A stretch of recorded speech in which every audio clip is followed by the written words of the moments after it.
But now when I'm looking back at these photos, I look like I was in pain. I look like I was just swollen, like I got stung by some type of bee and I just had a huge allergic reaction to it. Like,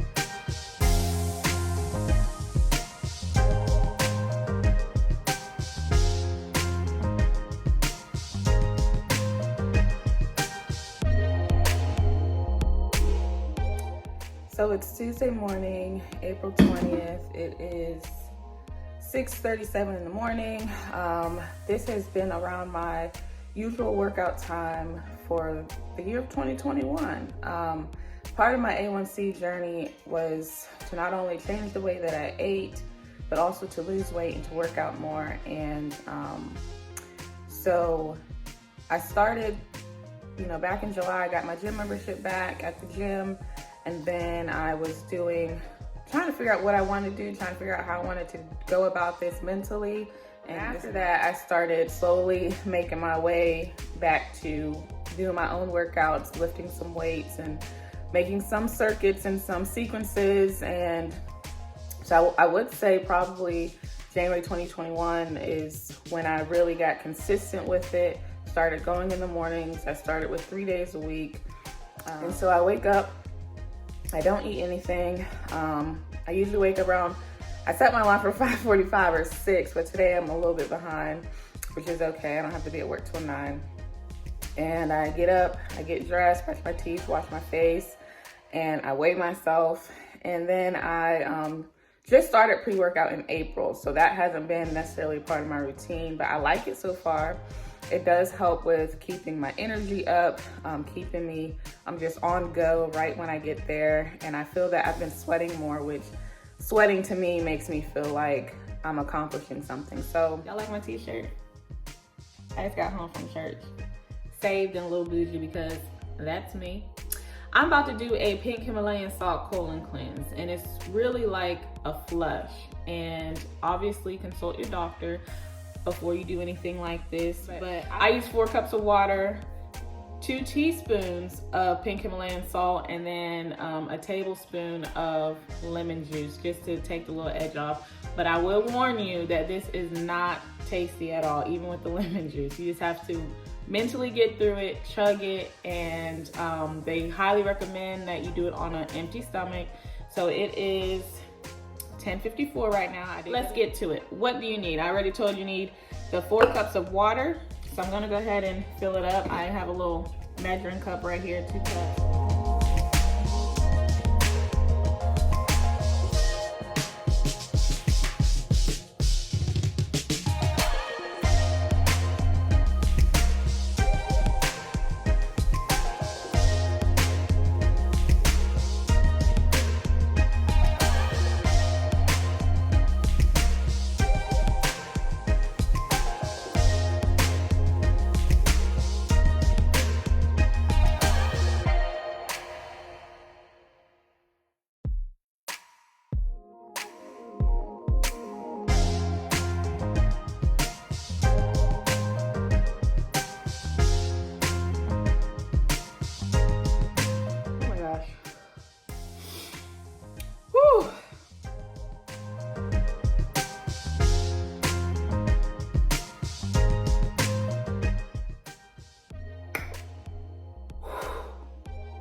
All right, it's 11 o'clock on the dot. I'm about to start my timer.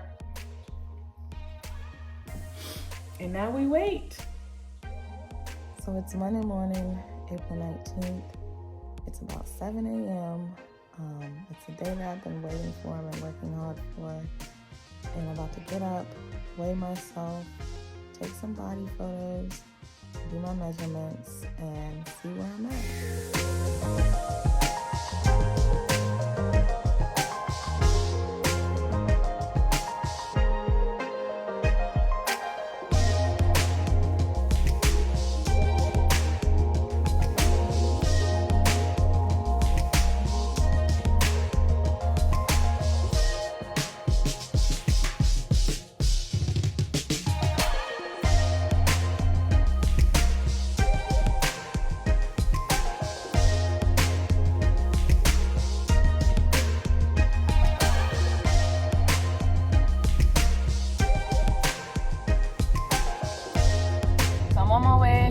doctor's office right now.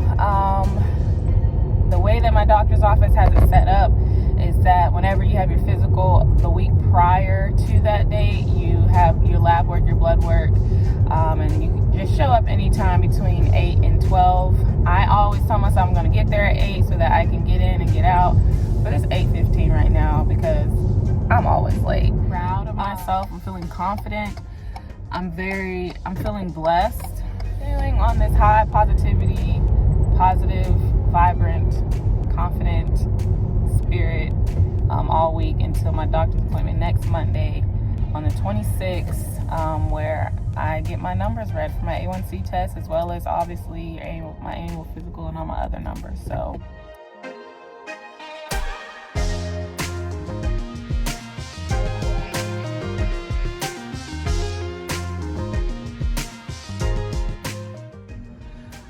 just got done doing a glute quad burner.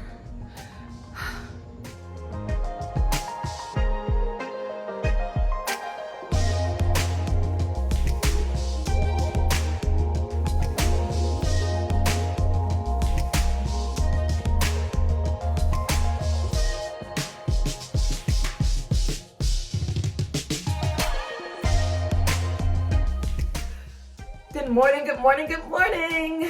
I am not going to let that phone call that I just received mess up my mood today or mess up my routine or my vibe. When the office manager called and said that the doctor was out and had to reschedule, I said, well, of course you can reschedule, but I was really hoping to know my results of my A1C test, but I was like, don't tell me the results. I don't even know if she could over the phone or not, but knowing me, I'm always like, I need to know now, I need to have control over this. But, so I was like, don't tell me the results. So she rescheduled it for next Monday, 1 week from today in the morning. And then I was laying there and I was like, oh, I had these Instagram posts I wanted to, post with my whole testimony. I have this blog post, but I already know that I reversed this prediabetes and my A1C test levels are down from the prediabetes stage. So it is finally the moment that I've been waiting for. It is Monday, May 3rd. Finally, after having to get it rescheduled, got my doctor's appointment this morning at 8:30. It's about 7:35 right now. About to go downstairs and walk cold and get ready to I'm gonna be there super early. And so, yeah, happy Monday. Let's get it. I'm here at the doctor's office. They just did my blood pressure, my weight, everything's good. Waiting for the doctor to come in to read me my A1C results. We're doing renovations, that's fine. It's the paint like that. Let's talk about the changes that I have seen and felt in my body, in my photos over the past 9 months. I started this weight loss journey because my doctor told me that I needed to lose weight. I was confused at first. I've been lifting weights and working out, going on long walks, running, doing different workouts, high intensity workouts, probably and I keep looking over here because I have my photos up right here. And I've been doing workouts, I would say not all my life, but over the past few years that I can remember living in Athens, I've been very active, especially since 2017 when I started CrossFit. And this is not a negative review or bash on CrossFit at all. I know so many people who are fit from CrossFit. They're very healthy, they're very strong. However, I guess the programming that I was doing was not enough for me and my body. I think what I was missing and what I was not educated enough on was the nutrition aspect of it. And one of my good friends, Sergio, he said it on one of my Instagram lives. He essentially says like the abs are made in the kitchen. Now that doesn't mean that if you go on a strict diet, eat just nothing but lettuce, how people joke about that you're gonna just see a six pack. I mean, you might, depending on what your body physique is like, but what that means is it's made in the abs. I mean, you can work out all day, twice a day, and you still might not see any results if you're not eating correctly. So essentially it's a simple equation. Put in less calories than what you're burning. So this is a keto Q&A. Keto is actually short for ketosis. And it is a state that your body gets into when it comes to burning items for energy. Now, I'm not a scientist, I'm a lawyer, but my understanding based off of Googling is that for the most part, our bodies, they burn carbs for energy. Our bodies need to burn something for energy, right? So the natural way that we, especially as Americans, that we grow up eating, our bodies burn carbs for energy. And I think that's probably pretty natural for most people in general, as well as athletes. Especially like Gatorade and Powerade has a bunch of sugar and carbs in it because they're quick things that our bodies can break down for energy. So ketosis is the state where your body breaks down fat grams instead of carbs for energy. So your body is going to figure out what to do in order to keep going. So if it realizes, oh, I don't have any carbs in my vault, or I don't have any carbs to burn, what am I going to burn? It's going to hop to fat. Don't ask me how it all happens up in there, because again, I'm not a scientist, but that is the basis and the foundation of ketosis, that when you feed into your body lower carbs, your body has no other choice but to turn to fat to start burning for energy, and then obviously you start losing weight. And I'm just looking, I said I was going to do a reflection video on my progress pics, and when I started this journey, I posted a progress pic in October.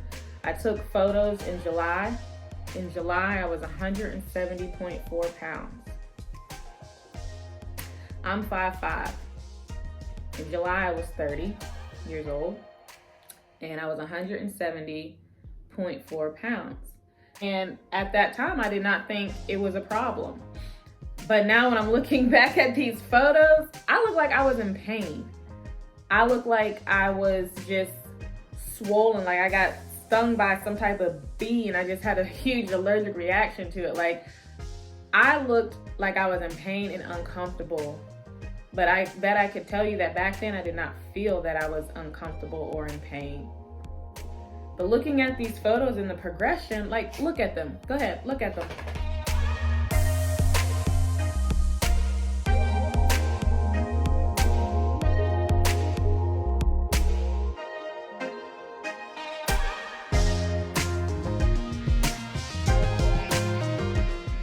These photos, I have it next to each other, progression from July to my next body photo in October to January to now. And in July, I was 170.4 pounds. And now in April, I am 140.2 pounds. And I lost 30 pounds in 9 months.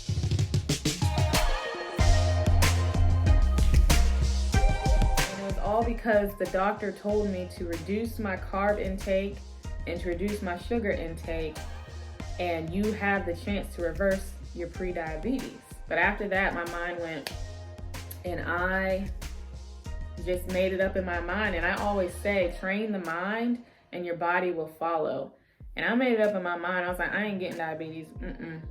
I ain't claiming that. And when I made that decision, it was like done from there. I was on it, clean out my fridge, clean out my pantry, and I just can't believe, as I'm looking at these photos of the transition, that so proud of myself. I am so proud of myself that I love this lifestyle that I started and this journey that I'm on. And even though it took a doctor's appointment to say that I'm close to being diagnosed with some type of health diagnoses, even though it took that for me to make this change, I'm so glad that that happened. At the age of 30, making this lifestyle change, one, that shows us that it's never too late to start something new and never too late to try to achieve your goals. And two, that it's very important that we get these tests done at these doctor's appointments. So if you've never had your A1C test done, request it. I'm pretty sure most insurances cover it. You know, if you have your annual physical, request the A1C test with your blood and your lab work. Not only did I lose 30 pounds, and you can clearly see I lost weight in the photos, but in terms of the past 9 months, I started out 170.4 pounds, and I'm currently 138.8 pounds. After the first month of changing what I ate, August 31st, I weighed 157 pounds. That's 1 month. On August 31st of 2020, my waist was 33.25 inches, and I measure around my belly button, 33.25 inches. My hips, around my hips and butt area, 37 inches. I always measure my right thigh, it was 20.25 inches, and my chest was 39.5 inches. And you can just see, I feel like I look so swollen back then, the biggest 2 houses. And then from August to about December, I stayed in the 150s. I think back then I was really doing a lot of spin classes, just burning a lot of those calories, 45 minutes, high intensity spin classes for, I think I was going like 3 to 4 times a week. But then I started feeling as if I wasn't feeling challenged. And you can obviously increase your tension and everything, but I still felt like this isn't as hard as it used to be. And someone was saying it's probably because you're doing it too much. And so I started transitioning back then into more weight training, more high intensity interval training. And December 7th of 2020, I was 149.0 pounds. That was when I first saw the 40s. Fast forward to April 19th, I weighed 140.4 pounds, but again today I'm 138.8. On April 19th, that was Monday, my waist was 30.75 inches. So over the past 9 months, I not only lost 30 pounds or over 30 pounds, but my waist has decreased it by 2.5 inches. Hips on Monday were 35.5 inches. I was down 1.5 inch in my hips. And I know some people feel like, you gotta have a little junk in the trunk. My right thigh down to 19 inches, which is 1.25 inches from July of last year. And then my chest reduced 3.5 inches. Like, the girls are still here. You are in control of your own health. You're in control of what you eat, what you consume, and that also goes mentally, what you consume. But what you eat, what you consume, how you work out, what you do to work out. And obviously every person's physical body is different, and you want to do what's best for your body. But make your health and your wellness, put it on top of your priority list. And I just pray that, obviously as I'm recording this, I don't know what my results are yet for my blood test, for my A1C test, but by the time I post this, I will know. I just got done with my doctor's appointment, and I started crying in the doctor's office because I reversed the pre-diabetes, y'all. My levels back in July, which for pre-diabetes, for your A1C, pre-diabetes range is 5.7 to 6.4. If you have more than 6.4, whatever in your blood, hemoglobin, A1C, it's diabetes. So pre-diabetes, when they think the number is high, is 5.7 to 6.4. Back in July of 2020, my results was 5.8. And today, or 2 weeks ago, when I gave my lab work, my results were 5.4. And everything else was great. All of my numbers, all my lab work, everything was good. I don't even have to come back. I usually go to my physical every 6 months. And she's like, all your numbers were so good that we don't need to see you again in 6 months, so let's see you in a year. And I'm just like, I'm so thankful. I'm so grateful. I feel so blessed. I feel so healthy. Probably the first time I've been conscious of my health and wellness and what that means, and just really accepting this as a lifestyle and a journey. And being at the age of 30, about to be 31, a Black woman, just out here defying stereotypes and not being another statistic. And I'm just like, I literally started crying, and the doctor probably was like, what is wrong with her? Like, all her numbers are good, like, why is she crying? And the hard work paid off, y'all. The hard work paid off. Oh my gosh, thank you, God. Thank you, Jesus. I just need a minute, because I reversed the pre-diabetes. Okay, God is so good. Like, I'm just lost for words right now. I'm recording this whole A1C journey. I don't even remember where I left off on my last video, but I knew that I just need to share that with the world. And the one thing I wanted to make sure I shared with everybody was, I did this for me. I started and really tried to expand my fitness journey and share it with others for me. I share it on my Instagram, my Facebook, and my Twitter, and my Snapchat. And I do that for me because it helps drive me, knowing that I am showing others and sharing with others that they can do anything that they set their minds to. So my why was this doctor's report in July. And I want to encourage anybody who's watching this video, and I share it with others, like with my free May fitness program that I launched, that you have to remember your why. Hone in on what your why is. Why are you doing this? Many people, obviously, they want to lose a couple pounds, you know, get the Coke bottle shape, and that is awesome. But sometimes if that is all that you have, sometimes that doesn't drive you hard enough, because you obviously can feel beautiful in your skin now, which I encourage everybody to feel beautiful in their skin now. But sometimes if the motivator is not deeper than just wanting that Coke bottle shape, it might run out. I don't even know. I'm just excited, lost for words. I love the transformation that I have seen in myself, in my mind over the past 9 months. Fitness now is a part of my daily routine. Getting to the gym is now a part of my daily routine. But I woke up this morning with a migraine, and I chose, 2 more hours of rest over trying to run and jump up and down at a gym with a migraine, for where the rest of my day would be terrible. So I know that this is a lifestyle for me now, and I know that I have transformed in my mind and my body, that missing today is not even a miss. It was a choice, and I don't feel any guilt about it.